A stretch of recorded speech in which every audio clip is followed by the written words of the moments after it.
Okay, might as well get this thing kicked off. Appreciate everyone coming in today. Um, my name is Ken Evans. I have spent the last 30 plus years in tech companies researching and launching new products. I've held senior management positions at two Fortune 50 firms and a variety of venture backed and non venture backed startups, primarily in the business to business, the B2B space, but also a little bit in the B2G, selling into the government and developing products for the government in various sectors. For the past 6 years, I've been running a startup accelerator program specifically targeting early stage B2B tech startups. And primarily first-time founders. So I'm excited to work with you today and talk a little bit about any questions that you have. Now, I don't know who's tuning in for this session, but I'm guessing some of you might be startup founders. You might be contemplating starting your own thing, while others might just be curious what it would be like to work for a startup as a team member, as an early staff member.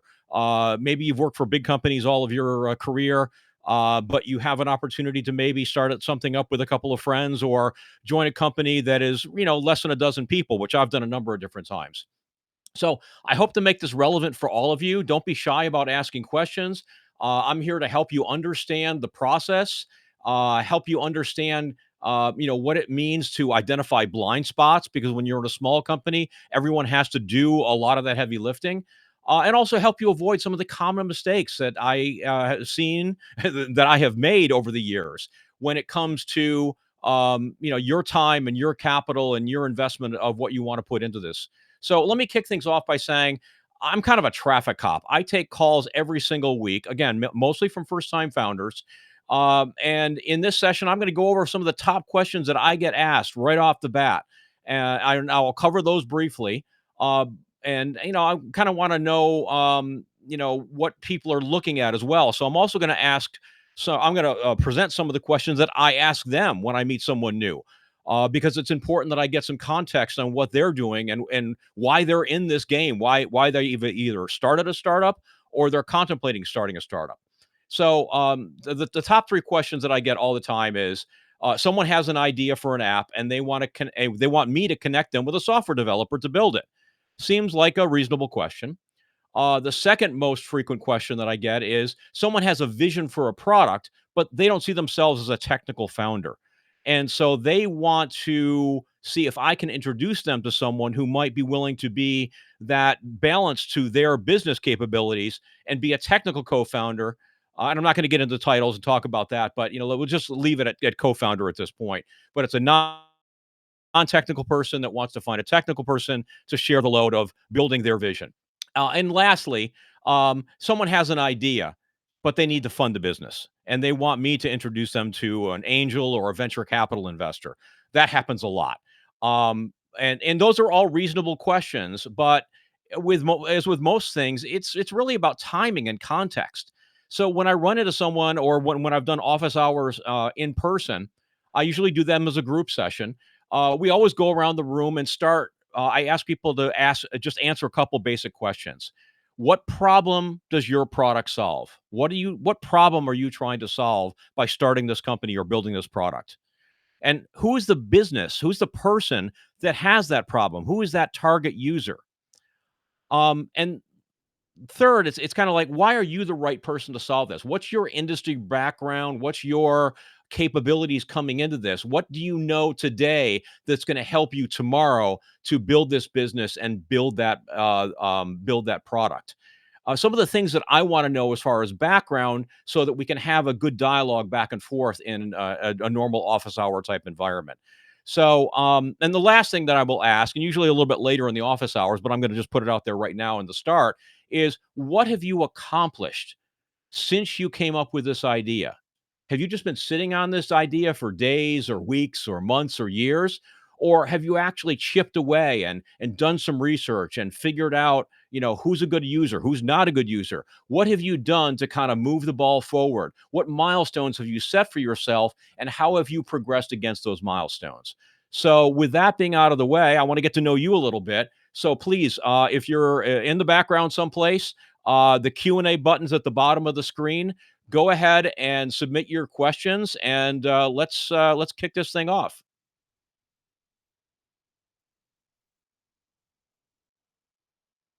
Anyone?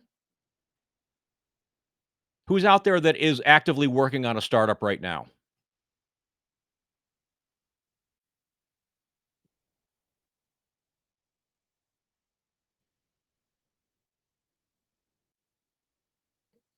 Is anyone having trouble? Oh, okay, there we go. Okay, thank you for asking that. What skills do tech startups most value when they're hiring their first employee? It depends a lot on the founder skills. So you want to hire for the things that you can't do well, or if you've been working at it for a while, things that are a little bit more tactical, and you want people to make up for where you don't want to do your development anymore. If you're a really good back end person and you need someone who's good at the user interface or on the front end, so you're looking for skills that complement what you can already do. The worst thing you can do as a startup is hire the wrong people too quickly. So in the beginning, you as the founder, you're going to do a lot of the heavy lifting. If you're technical, you're going to be doing the development. And I mean all the development, front end, back end, a little bit of everything. And if you don't know it, you're probably going to have to learn it, because unless you have a lot of capital of your own that you're willing to put into the venture, um, you don't want to spend that hiring people. That's a big, big cost. And if you hire the wrong person for the wrong reasons at the wrong time, then replacing that person, that's a big cost as well. Even if they're just giving them equity, you don't want to get into that too quickly. So, what skills do tech startups value the most? It's the ones that will help you build just enough of the product to then go out and test with the market to make sure this is something that the market needs, something that they're actually willing to pay for. So this gets back to kind of product strategy, which is what I work on the most. What's the one or two features that you need to develop right up front, and then take out to a potential user and demonstrate to them this is something that's going to solve their problem? Does that answer your question?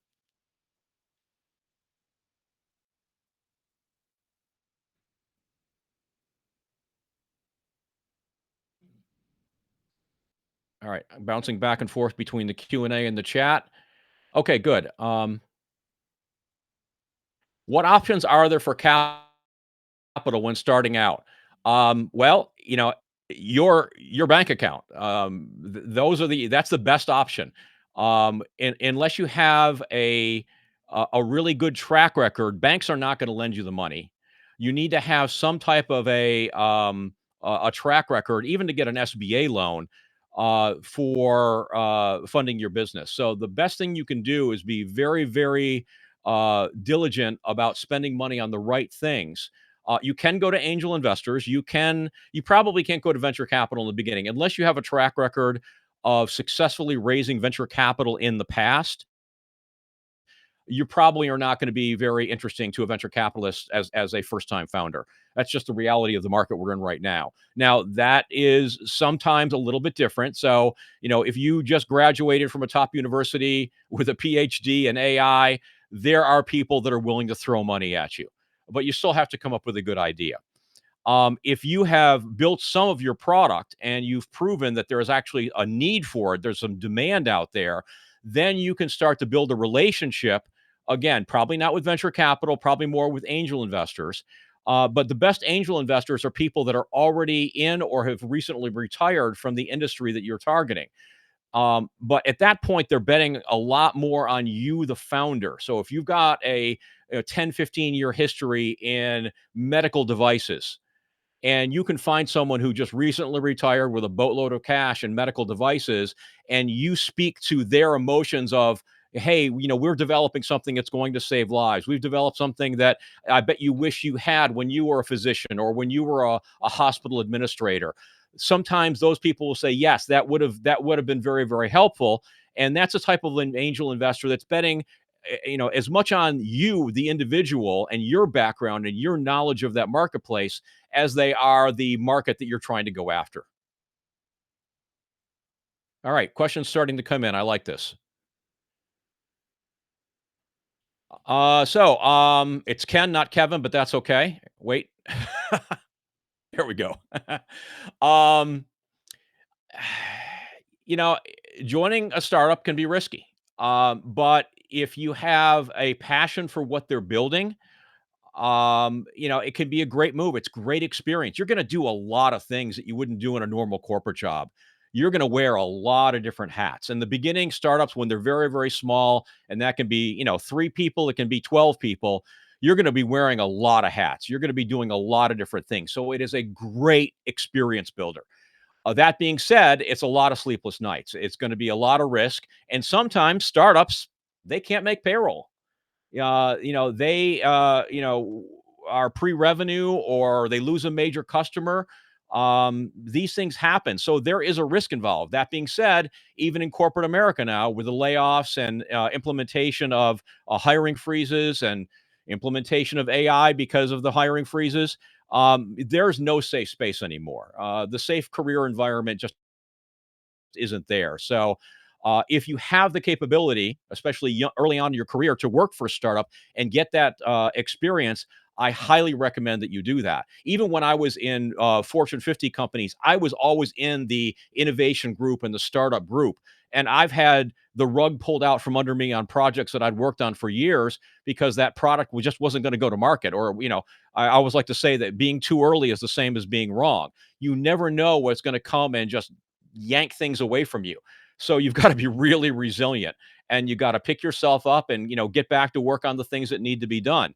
But there definitely are risks in a startup environment. You want to, you're investing your time and your career in that founder. So you really want to make sure that this is someone you really, really like, that you respect, that is hiring you for the right reasons, not just because you were college roommates, but that you can, bond with in good times and in bad. And I've refereed over more than one co-founder divorces because people got together. They were friends, they were college roommates, they were all these different things, but things eventually didn't work out, and that can be really, really painful for all parties involved. So I hope that answers your question. If not, feel free to ask a little bit more clarifying question in the Q&A. Let's see. Don't worry. I get called Kevin all the time. It happens because of my first name and the last name. They just get mushed together. So don't worry about it, David. Thank you for your question. Um, how do compensation and benefits usually work at startups compared to big companies? Well, this has changed a lot over my career.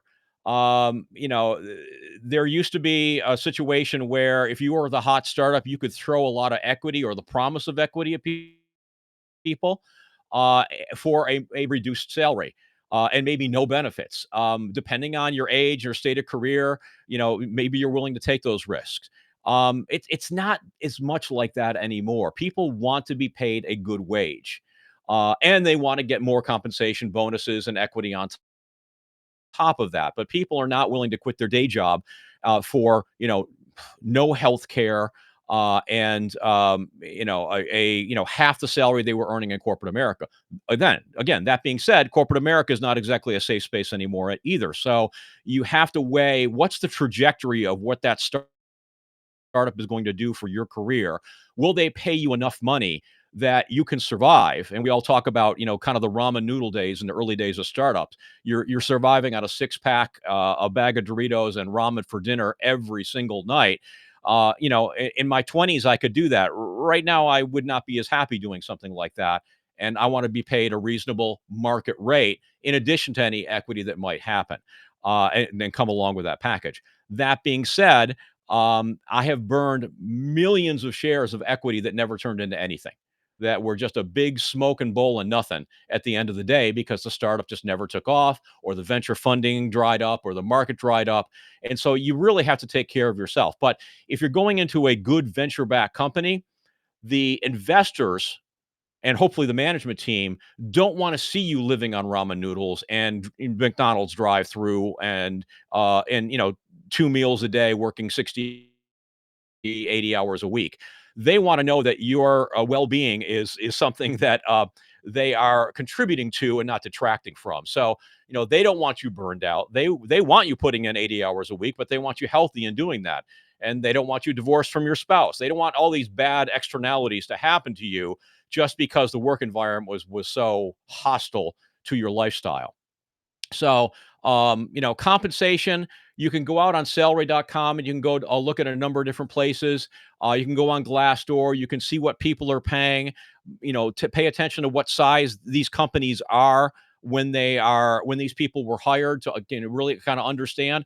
And then reach out to people in the network. I mean, make LinkedIn connections and don't be afraid to ask, hey, what's the compensation like at your company? Do you feel like, this was competitive with the other opportunities that you had?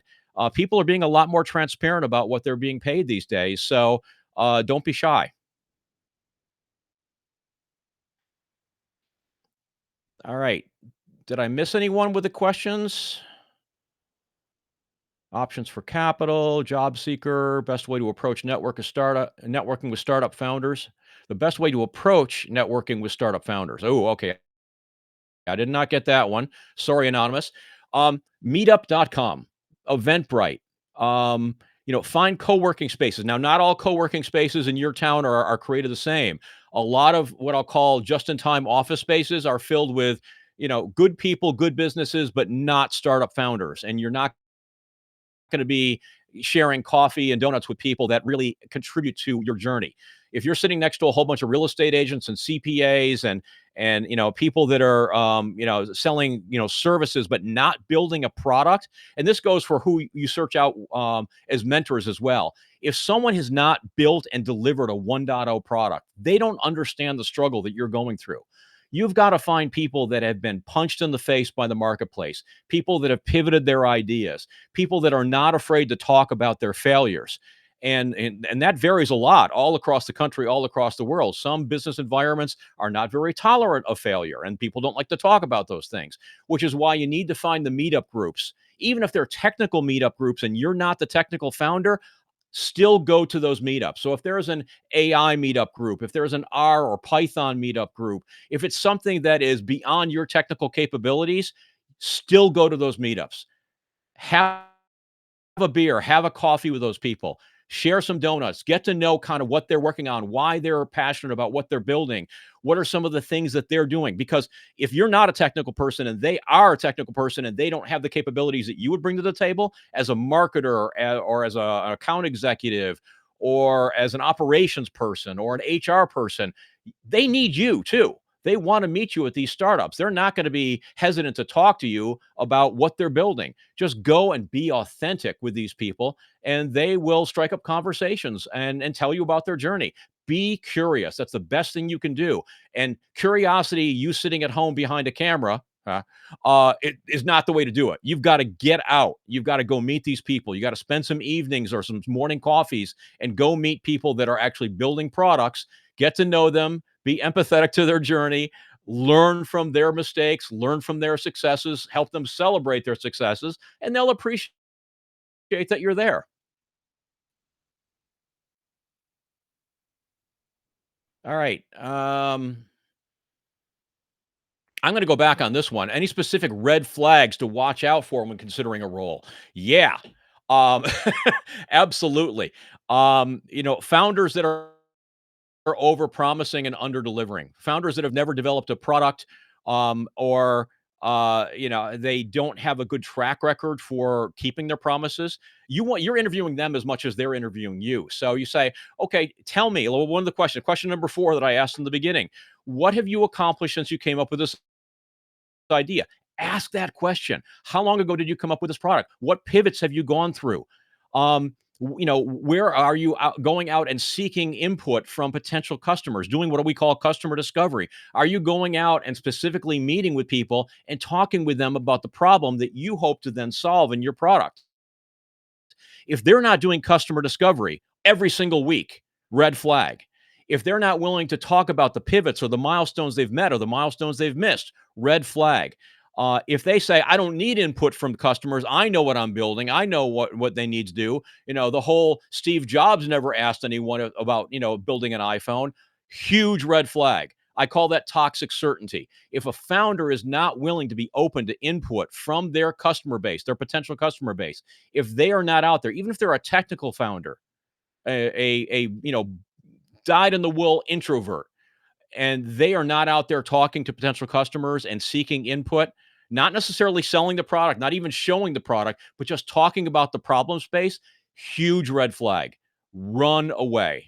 That is not someone who is building a startup that is going to make it in the marketplace. You've got to do customer discovery. They have to be as curious about their customers as you are about their company. It goes hand in hand. Look for curiosity. Look for people that have a certain amount of humility and say, I don't know everything that I need to know, which is why I'm going out and doing customer discovery. And you know what? I could use help because maybe you're a little bit more extroverted or a little bit less of an introvert than I am. I could really help with connecting to people in the supply chain industry for building medical devices and talking to those people and setting up coffees and really getting to know more about their problems. That's a huge green flag because that's someone where the humility outweighs their certainty of what they need to build, and that's a sign of a good leader, and you want to work for a good leader that is willing to admit those things. All right. If growth comes from some failures, what are some questions you should ask to determine if there's a healthy tolerance for failure as the company grows and faces those inevitable technical uncertainties? Um, it comes down to focus. There's a lot of things I always say. There's a lot of things you can build, but there's only certain things, especially early on, that you should build. So you want to make sure that when you're asking those questions, that you've got a founder to say, "Hey, well, that's an interesting feature, but it's not our priority." If a founder can say no to things, that's a green flag. If they basically just have an endless list of things that they want to add into their product, that it means that they can't prioritize, they can't say to no to things that are distractions.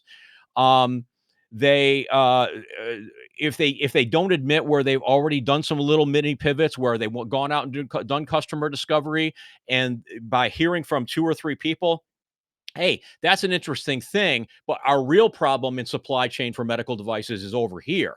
You want to solve one of the top three things that is keeping that person awake, your potential customer. Okay, if you're not solving one of those three things, you're not top of mind. You're not critical enough. So you want a founder who's really dialed into one of those top three things that the customers in that problem space, in that industry, want to solve. If they're chasing something else because they believe it's going to be the next big thing, but the market doesn't believe it, that's a red flag. So you ask them about their previous failures. You ask them, just like a common interview question is, tell me about a time when you had to, and then to fill in the blank of, you had to deliver bad news to someone, or you had to admit there was a mistake, or you made a big mistake and you had to go tell your boss. Those are the type of interview questions you want to turn around and ask a potential a startup founder for them to, test their humility, test their level of curiosity. If all you get back is, I never make mistakes, I know what I'm trying to build, again, red flag. They're not tolerant about talking about those mistakes. And, if you're going into a more established company, you want to ask them about, hey, what kind of product have you tried that didn't work out for you? If you're talking, especially talking to one of the technical people, CIO, CTO, somebody like that, tell me about the last product or the last technical platform that you tried to use and it didn't work out. And how did you back out of that? Again, if they don't admit failure, that's a big, big red flag. I hope that answered your question. I'm just kind of rambling at this point. Back to David. Do you find that current startup environment via AI similar to that of the dot-com boom? There is a lot of hype. We're very, very early in the adoption of AI, in the development of AI. That being said, AI has been worked on in some way, shape, or form for almost a century at this point. My first AI project, this is really going to date me, 1983 was the first AI product that I worked on. An expert system for doing broadband cable design, cable TV networks in a metropolitan area. It was a rudimentary decision tree expert system. Technology wasn't there on all sorts of levels. The amount of data we needed wasn't there.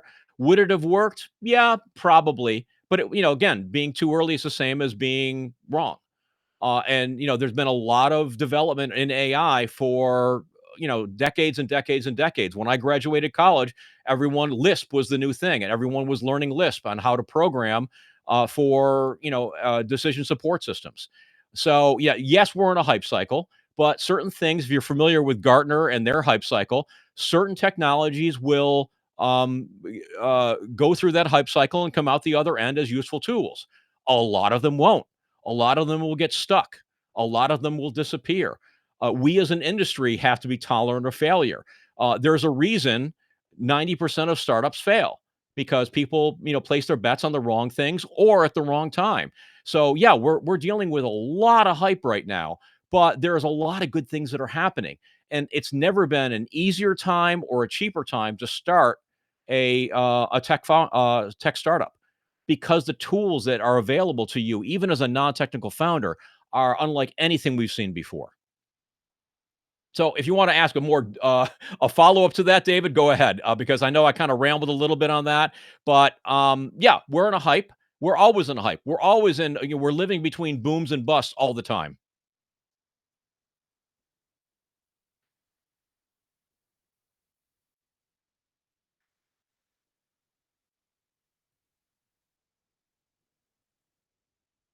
Good question. How do you know if you're too early? Well, if you're going out and doing customer discovery and talking to people about their problems and talking to you, so you say you're talking to a user who would be a potential buyer, a potential customer of what you're doing, you ask them about the other things that they've tried. Okay. If they've never tried other technology solutions or tried to improve their systems, here's a hint: red flag or maybe yellow flag. They're probably not a good customer. They're not willing to try new things to make their job, make their life better. So you've got to find people who are willing to try things and fail and do free trials, do even paid trials, and then go, well, that didn't work for us, and walk away from it. So you've got to be dialed into the right type of user. Okay. I always tell my startups, focus on your first six users from 0 to 6. That's where you want to be focused. I don't care about your first $5 million in recurring revenue. I don't believe in your first $5 million in recurring revenue. I do believe if you've got six customers that you believe you can solve the problem for. And of those six customers, which four would you most like to see on a rinse and repeat cycle? Okay. If you can go out and talk to people about their willingness to solve a problem and their willingness to try new technology solutions, then you can probably go back and create a rudimentary version of your product, what I like to call the minimally tolerable version of your product. It's ugly, but you can take it back to those users and say, if you used a product like this, and this is not fully baked, if you use something like this, do you see your business using this to solve that problem we talked about when we had coffee 2, 3 months ago? Those are the type of things you want to see. So if there's no demand out there, if there's no willingness or appetite to solve a problem, then you might be too early, or you might just be, hitting on the wrong thing. For a lot of the things that I've worked on, being too early meant that the technology just wasn't there. I worked on interactive TV in 1994. We didn't have the bandwidth on the networks. We didn't have the telco or cable companies or internet service providers to provide the bandwidth for interactive TV. We didn't have the hardware that would support those type of speeds and storage. None of that stuff was ready. Was the appetite there for it? Maybe, but the technology wasn't. So there's a lot of things where the timing can be wrong. And, we invested along with a bunch of other companies with Microsoft and Compaq and Intel and a whole bunch of other companies and tried to do interactive TV in 1994, 1995. Technology wasn't there. Nobody was ready to go do that. The content wasn't ready to be able to. Hollywood was dead set against it. The TV networks were dead set against it. They thought that they were going to be the providers of all of our entertainment forever. And so none of the stars aligned for that to happen. So there's a lot of things that can go wrong, or be too early to basically be indicators that the market's just not ready for this.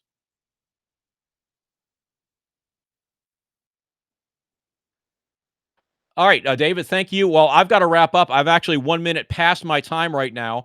I think this was only supposed to be 30 minutes and 20 minutes of Q&A. So I hope this was very helpful to all of you. If you are interested in doing this, I'll be doing office hours once or twice a month. If you're interested in asking me questions and DMing me, you can also subscribe to my. Let's see.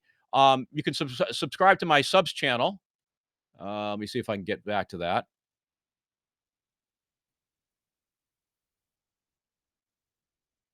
Sorry, folks, I just lost the screen. There we go. Um, I'll put this in the chat, and yeah. On the subs channel, you can basically, with a small subscription, a monthly fee, you can just DM me anytime you want. Same type of questions, and I'll happy to answer any of that. But with that, again, I hope this was helpful. I know that I'll be doing other topics. If you have suggestions on topics, I'd love to hear about that. But again, I've got 30 years of successes and failures in the startup tech environment, and I'm happy to talk about it. So with that, I'm going to end the stream. I hope you all had a good time, and I'll see you next time. Take care.